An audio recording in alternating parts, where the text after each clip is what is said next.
आज के इस एपिसोड में आप देखेंगे IOCL एग्जामिनेशंस के नॉन टेक्निकल पार्ट के प्रीवियस ईयर क्वेश्चन पेपर को। ये आपको रियल फील दिलाएगा एग्जामिनेशंस के लेवल का और एग्जामिनेशंस के पैटर्न का।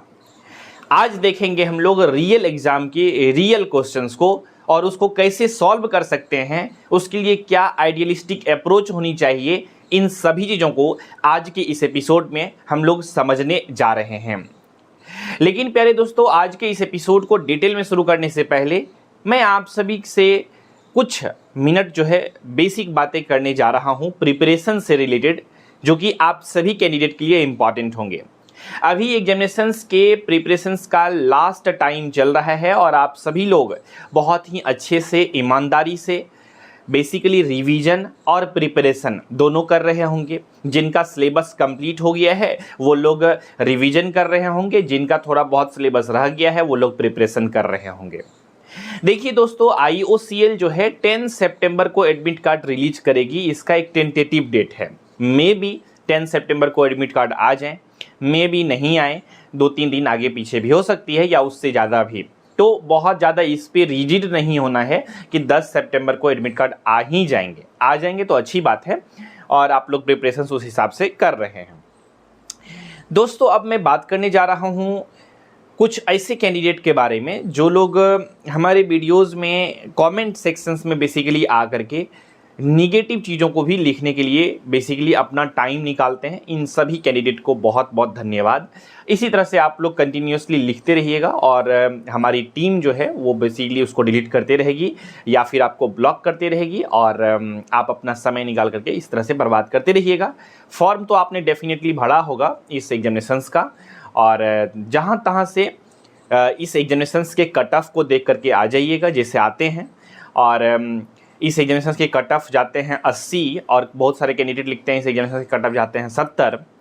तो ये सब चीज़ें अलग अलग वेबसाइट पे फेक तरह के जो इन्फॉर्मेशंस हैं उसको अच्छे से आप लोग देखिए और इसी तरह से निगेटिव कमेंट को करिए। आप सभी को मैं अपने बारे में ऑथेंटिक बता देता हूँ चीज़ों को कि पिछले 9 साल से मैं पढ़ा रहा हूँ अलग अलग तरह के कॉम्पिटिटिव एग्जामिनेशन वाले कैंडिडेट को। तो मुझे अलग अलग डिफरेंट एग्जामिनेशंस के कट ऑफ, एग्जामिनेशंस पैटर्न और एग्जामिनेशंस के नेचर के बारे में बहुत ही अच्छे से पता है। और आप सभी को पता है हमने खुद भी सेल एग्जामिनेशंस को क्वालिफाई किया है। तो और वो भी एक बार नहीं, 3 टाइम्स हमने अलग अलग एग्जामिनेशंस को क्वालिफाई किया है। मैं जब भी सेल एग्जामिनेशंस वाले वीडियोस को बनाता था उसमें मैं जनरली इन चीज़ों के बारे में बताता था कि मैं 3 बार सेल एग्जामिनेशंस को क्वालिफाई किया हूँ और फाइनल रूप से चयनित हुआ हूँ। तो एग्जामिनेशंस के बारे में अच्छा खासा अपना प्रिपरेशंस के बारे में अनुभव भी है, प्लस पढ़ाते पढ़ाते पिछले 9 साल से अलग अलग एग्जामिनेशंस के भी अनुभव हैं। IOCL एग्जामिनेशंस का जो नॉन एग्जीक्यूटिव पोस्ट के लिए नोटिफिकेशंस आते हैं इसके एक कट ऑफ 70-75 नहीं जाते हैं। इसके जो कट ऑफ जाते हैं वो 40 से 50 के बीच में ही रहते हैं। कारण आप सभी को मैंने बहुत बार वीडियोज़ में बताई है कि इसमें बहुत सारे कैंडिडेट यानी मैक्सिमम कैंडिडेट जो फॉर्म को फिलअप करते हैं वो एक्सपीरियंस्ड कैंडिडेट होते हैं। यानी कि या तो वो अप्रेंटिसशिप किए होते हैं 1 ईयर का या फिर उनका वर्किंग एक्सपीरियंस होता है। तो जनरली जो कैंडिडेट फॉर्म अप्लाई करते हैं उनका पढ़ाई से, डेप्थ पढ़ाई से थोड़ा बहुत लिंक टूट चुका होता है। अगर उनसे बहुत डेप्थ में क्वेश्चन पूछने लगेंगे तो फिर और कट ऑफ नीचे चल जाएगा। एक तो क्वेश्चन का लेवल बहुत टफ नहीं रहता है इस एग्जामिनेशंस में, इजी टू मॉडरेट रहता है। इजी वो क्वेश्चंस आपको लगेंगे जो बहुत बेसिक क्वेश्चंस रहेंगे, जैसे SI यूनिट टाइप के क्वेश्चन पूछ दिए या रेजिस्टेंस सीरीज पैरेलल में है उस टाइप के क्वेश्चन पूछ लिए या बेसिकली आपका केमिस्ट्री का क्वेश्चन पूछ दिए। तो बेसिकली ये सभी जो क्वेश्चंस होते हैं ये सब बहुत बेसिक होते हैं। थोड़ा सा मॉडरेट लेवल के क्वेश्चंस भी पूछते हैं। सारा इजी पूछ देंगे तो मे भी हल्का सा तेज स्टूडेंट होगा तो पूरा एग्जामिनेशंस का धज्जी उड़ जाएगा क्योंकि सारा क्वेश्चंस उससे बन जाएगा। तो ऐसा भी ध्यान रखा जाता है कि कुछ क्वेश्चन ऐसे भी हों जो नहीं बने। ठीक है, तो टेक्निकल नॉन टेक्निकल दोनों ही पार्ट से क्वेश्चन आते हैं। क्वेश्चंस के लेवल बहुत टफ नहीं रहते हैं। वो खुद आप अभी प्रीवियस ईयर क्वेश्चन पेपर जब नॉन टेक्निकल सेक्शंस के देखेंगे तो आपको एक आइडिया लग जाएगा। और मैं क्लास में आप सभी को बहुत बार बोलता भी हूँ कि किसी भी एग्जामिनेशंस का आप प्रिपरेशन करिए, प्रीवियस ईयर क्वेश्चन पेपर और उस एग्जामिनेशंस के सिलेबस को अपना स्टडी टेबल पे रखिए। ये दोनों चीज़ें कार के हेडलाइट की तरह काम करता है। अगर ये दोनों हेडलाइट अच्छे से जले तो आपको रोड जो होता है ना वो बहुत क्लियर दिखाई पड़ता है। यानी कि यहाँ पर प्रीवियस ईयर क्वेश्चन पेपर और सिलेबस जो है आपके लिए कार के हेडलाइट की तरह काम करता है। और अगर आपको इस दोनों चीज़ों का अच्छे से अध्ययन करते हैं तो आपको क्लियरली पता होता है कि कौन से टॉपिक को पढ़ना है, कितना पढ़ना है, कैसे पढ़ना है और कितना डेप्थ में जाकर के उस टॉपिक से क्वेश्चंस आ सकते हैं एग्जामिनेशंस में। इन सभी चीज़ों के लेकर के आप सभी के पास क्लियरिटी होती है, इसलिए ये इम्पॉर्टेंट है। चूंकि ये एग्जामिनेशंस के जब नोटिफिकेशंस आते हैं तो आपके पास टाइम कम होता है कि आप सिलेबस देखें, कि प्रीवियस ईयर क्वेश्चन पेपर देखें, कि आप कंटेंट का प्रिपरेशंस करें। तो इन सभी चीज़ों के लिए समय कम होता है और मैक्सिमम कैंडिडेट जो इस पोस्ट के लिए फॉर्म को अप्लाई करते हैं वो लोग सभी कोई वर्किंग होते हैं मैक्सिमम, है ना। कुछ लोग एक्सपीरियंस लेकर के अनएम्प्लॉयड होंगे या फ्री होंगे, है ना, लेकिन मैक्सिमम क्या होते हैं अभी भी जॉब कर रहे हैं। तो इस हिसाब से आपके पास समय कम होता है प्रिपरेशंस करने के लिए भी और बेसिकली आपको खुद के लिए प्रिपरेशंस करने के लिए और अपना काम से। तो इस वजह से मैं अगर यहाँ पर जनरल बातें करूँ तो यहाँ पर जो है ना कोचिंग या ऑनलाइन प्लेटफॉर्म आप सभी के लिए बहुत ज़्यादा हेल्पफुल होता है, चाहे वो यूट्यूब वीडियोज़ हो हमारा या किसी और भी चैनल्स का, या फिर जो ऑनलाइन पेड बैच हो, ये सब आपके प्रिपरेशंस में हेल्पफुल साबित होता है। तो इसके बेसिकली आपको यहाँ पर बना बनाया कंटेंट मिल जाता है, क्या पढ़ना है क्या छोड़ना है उसके बारे में आपको प्रॉपर वे में मैं गाइड कर देता हूँ। लेकिन फिर भी कुछ कुछ नमूने या फिर महानुभाव कैंडिडेट जो होते हैं वो लोग जहाँ तहाँ से कट ऑफ देख के आते हैं, जहाँ तहाँ से सिलेबस देख के आते हैं, अलग अलग वेबसाइट से, अलग अलग कुछ फेक चैनल्स भी होते हैं यूट्यूब पे भी जो कि व्यूज लाने के लिए कुछ भी बता देते हैं जस्ट, और देखेंगे आप लोग खुद इस चीज़ों को जज कर पाएंगे। तो बेसिकली वहाँ पे ऑथेंटिक इन्फॉर्मेशंस नहीं मिल पाता है और आप लोग कभी कभी जो फेक इन्फॉर्मेशंस होता है या गलत इन्फॉर्मेशंस होता है उसको भी आप सही मान बैठते हैं, जिसके वजह से थोड़ा बहुत परेशानी जो है अपना निकालते हैं हमारे YouTube वीडियोज़ के कमेंट सेक्शंस में, जिसमें कि फिर हमारी टीम जो है आपकी परेशानी जो होती है उसको फिर हटा देती है, आपके सारे कमेंट को डस्टबिन में डाल देती है तुरंत हटा करके, ठीक है। तो इसीलिए मेरे ख्याल से बेहतर होगा कि अभी लास्ट मोमेंट में कमेंटबाजी पे ज़्यादा फोकस नहीं करके जो सीरियस कैंडिडेट हैं, देखिए मैं इस चीज़ों को डेफिनेटली जानता हूँ कि अगर हमारे YouTube वीडियोज़ को 1000 आदमी देख रहा है तो सीरियस जो है ना वो बहुत ज़्यादा सीरियस मैं बोल रहा हूँ, मतलब सेलेक्शंस लेने वाला सीरियस के बारे में बातें कर रहा हूँ, तो 1000 में 50 ही होता है, ये रियलिटी है। बाद बाकी आएगा वीडियोस देखेगा, वीडियो चला देगा मेरा वाला, नीचे स्क्रॉल करके देखेगा और कौन सा वीडियो है, या फिर बीच में ऐड आ गया दूसरा कुछ देखने लग गया, ठीक है, या मन में चलते रहेगा अच्छा ये वीडियो के बाद ये शॉर्ट्स देखेंगे। तो इस तरह की चीज़ें चलते रहती है मैक्सिमम कैंडिडेट के मन में। जो सीरियस हैं वो अच्छे से कंटेंट को देखते हैं, वो वीडियोस को फिर स्किप नहीं करते हैं, वो चीज़ों को अच्छे से समझ करके लास्ट मोमेंट में करते हैं और कमेंटबाजी पे ध्यान कम देते हैं। तो ये सब की कुछ बेसिक बातें थी जो आप सभी से मुझे करनी थी, जो कि आप सभी के लिए इम्पॉर्टेंट है। लास्ट मोमेंट में नो कमेंटबाजी, only revision and preparation, only preparations and revision, ये दो की को अच्छे से फॉलो करिए, यही सफिशिएंट है।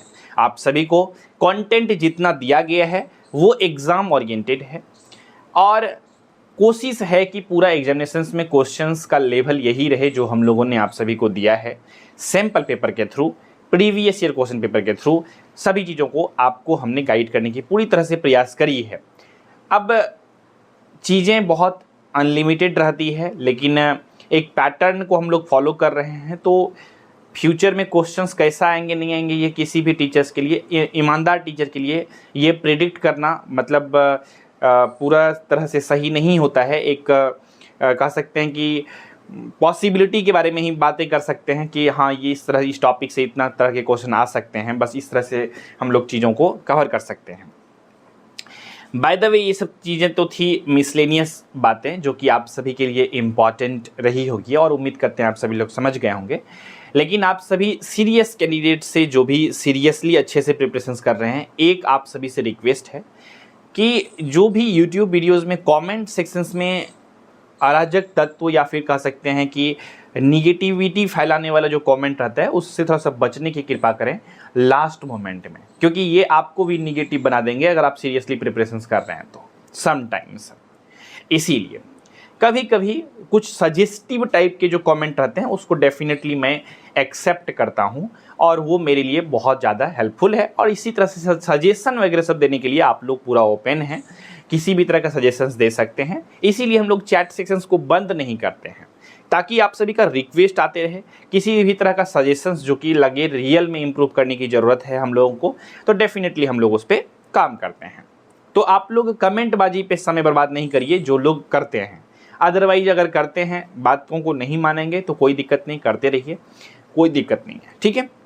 इसके लिए और मेरी तरफ से extra thank you so much कि आप अपना समय निकाल करके हमारे वीडियोस को देखने आते हैं और कमेंट करते रहते हैं, ठीक है। चलिए, तो बात करते करते 11 मिनट बीत गया, लेकिन चलिए हम लोग अब जो है शुरू करते हैं आज के इस एपिसोड की, ठीक है। कुछ बेसिक बातें भी कभी कभी करनी जरूरी हो जाती हैं क्लासेस में। तो हम लोग देखेंगे रियल एग्जाम के रियल क्वेश्चंस को प्रीवियस ईयर में जो पूछे गए हैं, ठीक है। और ये मैं इसलिए दिखा रहा हूँ रियल एग्जाम के रियल क्वेश्चंस को क्योंकि कुछ नमूने ने कमेंट किया था कि इतना बेसिक लेवल के क्वेश्चंस आते ही नहीं हैं। और ये जो है ना प्रीवियस ईयर क्वेश्चन पेपर है आप जो देख रहे हैं, तो नॉन टेक्निकल सेक्शंस है, तो लगभग में सभी पोस्ट के लिए नॉन टेक्निकल सेक्शंस का जो लेवल रहता है लगभग में यही रहता है, ठीक है। तो इसलिए इसको देखेंगे। तो जैसा कि हमने बताया है कि नॉन टेक्निकल सेक्शन से जो क्वेश्चंस रहते हैं वो 25 मार्क्स के रहते हैं और ये जो भी डिस्ट्रीब्यूट होता है कि 15 मार्क्स का जनरल एप्टीट्यूड यानी कि बेसिक मैथमेटिक्स रहता है और 10 मार्क्स के जीके का क्वेश्चंस रहता है। जीके में वो जनरल नॉलेज भी पूछेंगे, जनरल साइंस भी पूछ सकते हैं, करंट अफेयर्स बेस्ड भी पूछ सकते हैं, IOCL प्लांट से रिलेटेड कुछ नए इम्प्रूवमेंट हुए हैं, नए यूनिट्स का या फिर प्लांट का इस्टेब्लिशमेंट हुआ है कहीं पर, या फिर नए चेयरमैन बने हैं, या फिर IOCL के इस्टेब्लिशमेंट ईयर से रिलेटेड क्वेश्चन पूछ सकते हैं। तो कुछ इस तरह के क्वेश्चंस एग्जामिनेशंस में देखने को मिल जाते हैं हम लोगों को नॉन टेक्निकल सेक्शंस में, ठीक है। तो चलिए अब हम लोग आगे बढ़ते हैं। जैसे कि इस सैम्पल पेपर को, सैम्पल पेपर नहीं ये प्रीवियस ईयर क्वेश्चन पेपर को जब आप देखेंगे, इसमें आप देखेंगे कि इसमें नॉन टेक्निकल सेक्शंस में सिविक्स से भी क्वेश्चन पूछ लिया गया है, यानी कि राजनीतिक विज्ञान से, ज्योग्राफी यानी भूगोल से भी क्वेश्चन पूछ लिया गया है, और बेसिकली इसमें मैथमेटिक्स के क्वेश्चंस तो हैं ही, इंग्लिश ग्रामर के भी एक क्वेश्चन पूछ लिए गए हैं। तो हर तरह से प्रिपेयर रहनी है और हम लोग आप सभी को हर तरह से प्रिपरेशंस करने के लिए कंटेंट दिए हैं। अगर इंग्लिश से क्वेश्चंस आ रहे हैं, हालांकि यहाँ पर बहुत बेसिक लेवल के क्वेश्चंस हैं, इंग्लिश के लिए भी हमने कंप्लीट बुकलेट आपको दिया है बैच के अंदर में। आपको IOCL एग्जामिनेशन से रिलेटेड कंप्लीट 200 MCQ के बुकलेट को दिया है। इसके बाद 10 डेज 10 सैम्पल पेपर का हम लोगों ने बातें करी थी, तो वो भी हम लोगों ने आप सभी को प्रोवाइड कर दिया है। लास्ट मोमेंट में टेस्ट पेपर प्रोवाइड करने जा रहे हैं, कुछ बैच में अपलोड हो चुकी है, कुछ बैच में बचे हुए हैं। 2 टेस्ट पेपर एटलीस्ट हम आप सभी को प्रोवाइड करने जा रहे हैं। वो रहेगा फाइनल मॉक टेस्ट पेपर, सभी लोग उसको सॉल्व करके ही जाइएगा एग्जामिनेशंस में, ठीक है। तो वो देखते हैं, एडमिट कार्ड आएंगे तब सभी बैच में लगभग में अपलोड हो जाएंगे वो मॉक टेस्ट पेपर जो हम लोग आप सभी को बैच के अंदर प्रोवाइड करने वाले हैं, जो कि बहुत ज़्यादा इम्पॉर्टेंट हो सकते हैं आपके एग्जामिनेशंस के लिए। हम लोग पूरी तरह से इस बार पूरा कोशिश कर रहे हैं कि हमारे साथ इस बार जितने भी कैंडिडेट जुड़े हैं, ज़्यादा से ज़्यादा कैंडिडेट का सिलेक्शन हो सके हमसे जुड़ने के बाद, चाहे वो किसी भी बैच में इनरोलमेंट लिए हैं। कोशिश पूरा हम लोगों का यही है। बाद बाकी कुछ चीज़ें फ्यूचर के लिए रहने देते हैं, टाइम बताएगा क्या होगा। और कोशिश अच्छे से मैं कर रहा हूं, आप भी ईमानदारी से प्रयास करेंगे, डेफिनेटली चांसेस बढ़ सकते हैं सिलेक्शंस के। तो अगर किसी कैंडिडेट को बैच में इनरोलमेंट लेनी है तो मैं ये तो नहीं कहूँगा कि आप बैच में इनरोलमेंट लीजिए ही, but if you feel need, अगर आपको लगता है कि नहीं अच्छे से कर सकते हैं तो डेफिनेटली आपको बैच में ज्वाइन होना चाहिए। और लास्ट मोमेंट में अगर आप सभी क्लासेस को नहीं कर सकते हैं तो आप जो है एटलीस्ट सैम्पल पेपर को सॉल्व करिए, मॉक टेस्ट पेपर जो हम लोग आप सभी को प्रोवाइड कर रहे हैं उसको सॉल्व करिए और रिवीजन करिए सैम्पल पेपर और मॉक टेस्ट को। मोर देन सफिशिएंट होगा आपके एग्जामिनेशंस के लिए, क्योंकि जो सैम्पल पेपर बनाई गई है वो टॉपिक वाइज बनाई गई है, वो 360 डिग्री बेसिकली आपका प्रिपरेशंस करा दिया जाएगा। तो सैम्पल पेपर को आपको अच्छे से करना है। आप किसी भी बैच में इनरोलमेंट ले, सैम्पल पेपर बहुत इंपॉर्टेंट चीज़ है, ठीक है, हम लोगों ने जो बनाई है, क्योंकि उसी सैम्पल पेपर में प्रीवियस ईयर क्वेश्चन पेपर को भी इंक्लूड कर दिया गया है। और कुछ पोस्ट के लिए तो क्वेश्चंस ही ले लिए जाते हैं एग्जामिनेशंस के बाद। तो प्रीवियस ईयर क्वेश्चन पेपर जो हम लोगों के पास हैं वो मेमोरी बेस्ड हैं। हम लोगों के जो पास्ट ईयर के स्टूडेंट लोगों ने एग्जामिनेशंस दिया था उसके मेमोरी बेसिस पे हम लोगों ने प्रीवियस ईयर क्वेश्चन पेपर को कलेक्ट किया था और वो हम लोगों के डेटाबेस में स्टोर था, उसको हम लोगों ने सैम्पल पेपर में डालने की प्रयास करी है। इस तरह से हम लोगों के पास प्रीवियस ईयर क्वेश्चन पेपर भी हैं। लेकिन जैसे IOCL में नॉन एग्जीक्यूटिव पोस्ट के लिए टेक्निकल अटेंडेंट के लिए जो नोटिफिकेशन आते हैं, इसके previous year question paper directly यहाँ पर PDF में अपलोड हमको देखने को मिला। तो नॉन टेक्निकल सेक्शन है तो ये सभी पोस्ट के लिए इंपॉर्टेंट होंगे। ऐसा नहीं कि आपका जूनियर इंजीनियर है या फिर जूनियर इंजीनियर प्रोडक्शन है तो आपको ये एपिसोड नहीं देखना चाहिए। नॉन टेक्निकल सेक्शन है तो सभी के लिए इंपॉर्टेंट है, इसीलिए पूरा अच्छे से लास्ट तक बने रहना है, ठीक है। तो चलिए हम लोग शुरू करते हैं अब इस एपिसोड को। जिसको ज़रूरत है डाउनलोड करना है SK ट्यूटोरियल ऐप को गूगल प्ले स्टोर से। बैच में इनरोलमेंट लीजिए फटाफट से और सैम्पल पेपर को सॉल्व करना शुरू कर दीजिए, ठीक है। और कमेंट बाजी बहुत सारा आता है कि 999 फ़ी जो है बहुत ज़्यादा है, तो उन तरह के कमेंट से बेसिकली मुझे बहुत ज़्यादा फ़र्क नहीं पड़ता है कि बहुत ज़्यादा फ़ी है। हमने रीज़न ऑलरेडी बता दिया है कि अब इससे कम प्राइस करना हम लोगों के लिए पॉसिबल नहीं है, तो प्राइस जो रहेगा वो उतना ही रहने की पूरी हाई चांसेस है। उससे कम करना थोड़ा सा सोचने वाला चीज़ें हो जाती हैं हम लोगों के लिए। तो प्राइस तो उतना ही रहेगा, जिसको ज्वाइन होना है हो सकते हैं, अदरवाइज कोई दिक्कत नहीं है, आप लोग यूट्यूब से प्रिपरेशंस कर सकते हैं, ठीक है। चलिए पहला नंबर क्वेश्चन है, लोकसभा में सदस्यों उनके भाषण लोकसभा में सदस्य उनके भाषणों किसको संबोधित करते हैं। यानी कि लोकसभा में जो सदस्य होते हैं वो भाषण जो देते हैं वो किसको संबोधित करते हैं। तो लोकसभा में आप सभी को पता है कौन कौन होते हैं। एक होता है स्पोक्स पर्सन, एक होता है स्पीकर, दूसरा होता है डिप्यूटी स्पीकर और चौथा होता है प्राइम मिनिस्टर। तो लोकसभा में जो बेसिकली बोला जाता है, मेंबर जो एड्रेस करते हैं वो बेसिकली स्पीकर को एड्रेस करते हैं। यानी कि जो स्पीकर होते हैं उनके सामने सदस्य जो है बताते हैं। तो इसका सही आंसर यही होगा। यहीं से एक एडिशनल इन्फॉर्मेशन भी, राज्यसभा में किसको किया जाता है, तो राज्यसभा का जो चेयरमैन होता है वो उपराष्ट्रपति होते हैं, जो कि आप सभी लोग जानते होंगे। और अभी जो वर्तमान में भारत के उपराष्ट्रपति हैं कौन हैं, जगदीप धनखड़, ठीक है। चलिए आगे बढ़ते हैं। अगला क्वेश्चन है, विश्व का सबसे छोटा देश है। आप देख रहे हैं वर्ल्ड लेवल के भी बेसिक क्वेश्चन पूछे जा रहे हैं एग्जामिनेशंस में। क्या है, कनाडा और श्रीलंका, मालदीव और वेटिकन सिटी। तो इसका जो राइट आंसर होगा वो होगा आपका option number D, Vatican city. अगला क्वेश्चन की ओर मूव करते हैं दोस्तों। रामायण के लेखक कौन है। सभी लोग जानते होंगे ऑलमोस्ट इस क्वेश्चन के आंसर को। रामायण के जो लेखक हैं वाल्मीकि हैं। थोड़ा सा स्क्रीन के ब्राइटनेस ज़्यादा होने की वजह से क्वेश्चंस विजिबल नहीं हो रहे होंगे, मैं इन चीज़ों को समझ रहा हूँ, लेकिन ये PDF ही ऐसा है जो नहीं दिख रहा है। आगे आने वाले क्वेश्चंस आपको दिखेंगे। ऐसे में क्वेश्चंस को ओरली पढ़ के भी सुनाते चलूँगा, तो आप सभी को सहूलियत होगी सुनने में, ठीक है। चलिए अगला क्वेश्चंस को देखते हैं। अगला क्वेश्चन जो है आपके स्क्रीन के ऊपर है, ये मैथमेटिक्स का क्वेश्चन है कि क्रिकेट के खेल के पहले 10 ओवर में, इसको चाहें तो आप लोग कॉपी में लिख भी सकते हैं और इसको सॉल्व करने का भी कोशिश करिएगा, ठीक है, खुद से क्या आप सॉल्व कर पाते हैं कि नहीं। IOCL के नॉन टेक्निकल सेक्शंस के मैथमेटिक्स के क्वेश्चंस को देखिए। क्वेश्चन में क्या क्वेश्चन का लेवल रहता है। क्या है क्वेश्चन, क्रिकेट के खेल के पहले 10 ओवर में रन की दर केवल 32 थी। शेष 40 ओवरों में 282 रनों का जो है लक्ष्य तक पहुंचने के लिए रन की दर क्या होनी चाहिए। इंग्लिश में क्वेश्चन है, in the first 10 overs of a cricket game the run rate was only 3.2। What should be the run rate in the remaining 40 overs to reach the target of 282 runs. अब इस question को solve करने के लिए मैं आप सभी को लेकर के चलूंगा बोर्ड पर और आप सभी को मैं सॉल्व करके इस क्वेश्चंस को दिखाता हूं कैसे सॉल्व कर सकते हैं। देखिए दोस्तों, क्वेश्चंस को हमने भी पढ़ लिया है और क्वेश्चन में क्या कहा जा रहा है वो चीज़ों को आपने देख लिया होगा।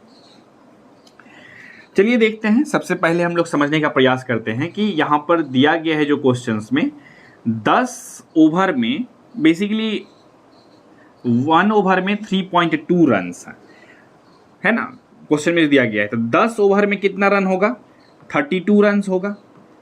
और रन को स्कोर करना कितना है, 82 रन को स्कोर करना है।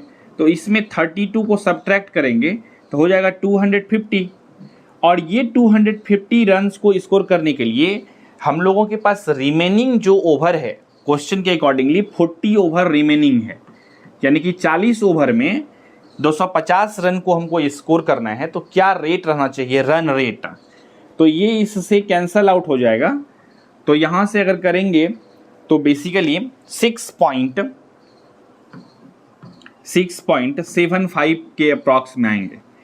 तो चलिए देखते हैं कौन सा ऑप्शन इसका सही है ना। तो इसमें ऑप्शन नंबर सी जो है 6.79 ये करेक्ट आंसर है, ऑप्शन नंबर सी। आगे बढ़ते हैं। अगला क्वेश्चन है फिर आपका जीके से रिलेटेड। प्रसिद्ध चार मीनार कहाँ स्थित है? तो ये हैदराबाद में स्थित है, आप सभी को पता होगा चार मीनार।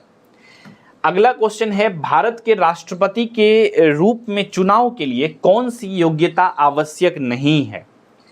भारत का नागरिक होना ये तो जरूरी है, 35 वर्ष से कम आयु से कम नहीं होना ये भी जरूरी है, लोकसभा के सदस्य होना ये जरूरी नहीं है। ठीक है, तो यानी कि ऑप्शन नंबर सी जो होगा इसका राइट आंसर। कह रहा है ना चुनाव के लिए कौन आवश्यक नहीं है, तो आवश्यक जो है लोकसभा के सदस्य होना आवश्यक नहीं है किसी को भी राष्ट्रपति बनने के लिए। अगला क्वेश्चन देखते हैं। कहते हैं भारत के पहले साइबर सुरक्षा पद पर किसे नियुक्त किया गया? देखिए यहाँ पर भारत के पहले सुरक्षा जो बेसिकली पद हैं, प्रमुख पद पर किसे नियुक्त किया गया था? तो इनको गुलशन रॉय जी को नियुक्त किया गया था पहले साइबर सुरक्षा पद पर। ठीक है, तो ऑप्शन नंबर सी जो होगा इसका राइट आंसर होगा। अगले क्वेश्चन की ओर मूव करते हैं। बेसिक मैथमेटिक्स का क्वेश्चन है। देखिए क्वेश्चन का क्या लेवल रहता है। कुछ नमूनों मतलब कुछ महानुभाव कैंडिडेट जो हमारे वीडियोस को यूट्यूब पर भी देखते हैं, हमारे सैंपल पेपर के क्वेश्चंस के लेवल को देख करके कमेंट में लिखे थे इतना इजी क्वेश्चंस नहीं आता है।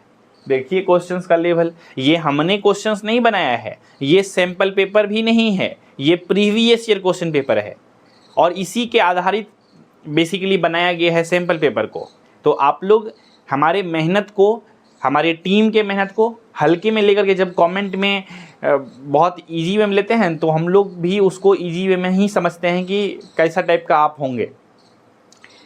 थोड़ा बहुत हर्ट हो जाता हूं कभी कभी, इस वजह से बोलना पड़ता है, अदरवाइज सभी कैंडिडेट को बोलने का ज़रूरत नहीं है। जो सीरियसली प्रिपरेशंस कर रहे हैं वो लोग अच्छे से प्रिपरेशंस कर रहे हैं। ठीक है, तो चलिए इसको तो इजी वे में सॉल्व कर लीजिएगा। ओरली कितना आ जाएगा इसका आंसर? 2x, x को इधर लाएंगे तो हो जाएगा कितना? 3x और इधर 5 को तो 18, तो 6 हो जाएगा इसका आंसर। ऑप्शन नंबर डी जो होगा इसका राइट आंसर हो जाएगा। कोई अच्छी नया बात नहीं है इसके लिए, बहुत बड़ी चिंता का बात भी नहीं है। अगला क्वेश्चन की ओर मूव करते हैं। देखिए अब इंग्लिश से एक ठो क्वेश्चन देखने को मिल गया। क्या है क्वेश्चन इंग्लिश का? कहते हैं कि dash animals do you like, which, why, where, when. ठीक है, तो यहाँ पर आपको WH से शब्द को चुनना है, WH फैमिली का। तो which animal do you like, तो which ही ज़्यादा सही होगा। ठीक है, WH which animals do you like. अगला क्वेश्चन है आपका यहाँ पर कंप्यूटर से रिलेटेड बेसिक सा। MS एक्सेल तो सभी कोई जानते हैं, MS पावर पॉइंट होता है, MS वर्ड होता है और MS एक्सेल होता है।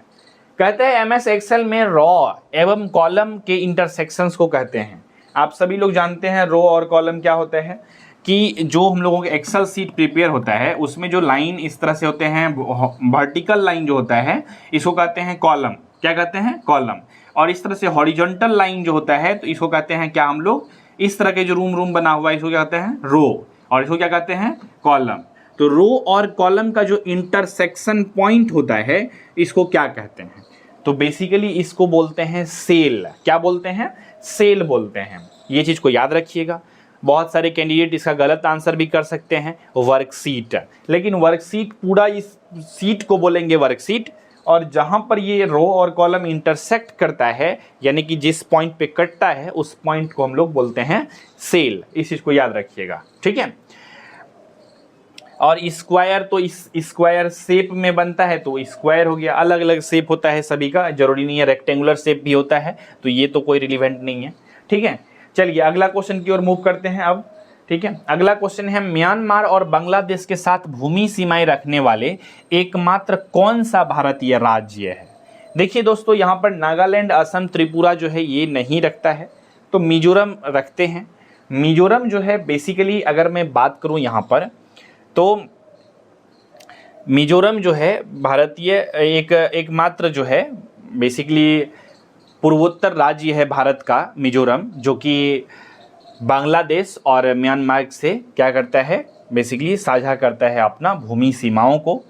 और अगर मैं यहाँ पर आप सभी को बताऊं तो मिजोरम का जो है बेसिकली पश्चिमी भाग जो है वो बेसिकली आपका बांग्लादेश से, और पूर्वी दक्षिणी भाग जो है वो आपका म्यांमार से मिलता है इसकी भूमि सीमा, ठीक है। चलिए आगे बढ़ते हैं। अगला क्वेश्चन है, निम्नलिखित में से कौन सी प्रोग्रामिंग भाषा नहीं है। अब ये बेसिक सा कंप्यूटर का क्वेश्चन है। ओरेकल, जावा, मैटलैब और पेंटियम। इस क्वेश्चंस के आंसर को आप लोग कमेंट सेक्शंस में लिख करके बताइएगा कि इसका कौन सा आंसर सही होगा, कौन सा ऑप्शन सही होगा। जिसका आंसर मुझे सबसे तेज और सबसे सही लगेंगे उनके आंसर्स को मैं पिन कर दूंगा कमेंट सेक्शंस में, और आपके आंसर्स को सभी लोग देखेंगे, है ना। चलिए आगे बढ़ते हैं। अगला क्वेश्चन है मैथमेटिक्स के, फिर क्वेश्चंस आ गए यहाँ पर बेसिक मैथ का। देखिए लेवल क्या रहता है क्वेश्चंस का। अब आपको क्वेश्चन अच्छा से दिखने लगा होगा क्योंकि पीडीएफ अब साफ हो गए हैं अपने आप। चलिए तो क्वेश्चन है यहाँ पर, क्वेश्चन पे एक नजर डालते हैं हम लोग, ठीक है। कि 66 क्यूबिक सेंटीमीटर चांदी को एक तार में खींची गई है, इस जिसका डायामीटर 1 मिलीमीटर है, तो तार की लंबाई मीटर में कितने के लगभग होगी।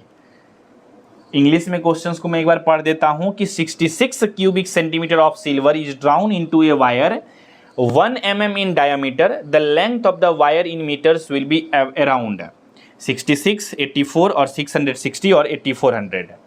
क्या होगा इसका राइट आंसर, इसको समझने की आवश्यकता है। चलिए इसको पहले सॉल्व करते हैं। देखिए दोस्तों, यहाँ पर वॉल्यूम ऑफ वायर जो है दिया हुआ है, यानी कि तार का आयतन, वॉल्यूम ऑफ वायर लिख सकते हैं यहाँ पर। और वॉल्यूम ऑफ वायर जब लिखेंगे तो यहाँ पर फॉर्मूला बनेगा पाई आर स्क्वायर एल, ठीक है। अब चूंकि देखिए वायर है तो यहाँ पर इसका गोलाई के अकॉर्डिंगली तो ये सर्कुलर पार्ट है, तो इसका एरिया और वायर का लेंथ, तो हम लोगों ने इस तरह से फॉर्मूला को बना लिया। अब ये हम लोगों को pi R square L is equal to volume of wire question में गिवन है 66 क्यूबिक सेंटीमीटर, यानी कि सेंटीमीटर क्यूब दिया गया है। यहां तक तो कोई दिक्कत नहीं है। अब इसी से आपको एल का वैल्यू निकालना है, और आप सभी को पता है इसका डायामीटर जो है d इज इक्वल टू, ये कितना दी गई है 1 mm दी गई है, तो रेडियस कितना होगा 1/2 mm होगा, है कि नहीं है। रेडियस 1/2 mm अगर होगा तो इसको अगर सेंटीमीटर में कन्वर्ट करिएगा तो कितना होगा। अच्छा, इसको पहले अभी नॉर्मली रखिएगा, फ्रैक्शन में 0.5 mm हो जाएगा। और अगर आप सेंटीमीटर में इसको कन्वर्ट करिएगा तो इसको क्या करना पड़ेगा, 0.05 सेंटीमीटर आ जाएंगे, यानी कि ये रेडियस निकला 0.05 सेंटीमीटर, है कि नहीं है। अब यहां पर रेडियस का फॉर्मूला में वैल्यूज को पुट कर देंगे, यानी कि दोस्तों अगर आप लोग यहां पे L इज इक्वल टू 66 और बाय में 2 इंटू में 22 क्या होता है 22/7, यानी कि 22/7, 7 ऊपर चले जाएगा 7, और इंटू आर स्क्वायर, तो आर स्क्वायर क्या है 0.05 और इंटू में 0.05,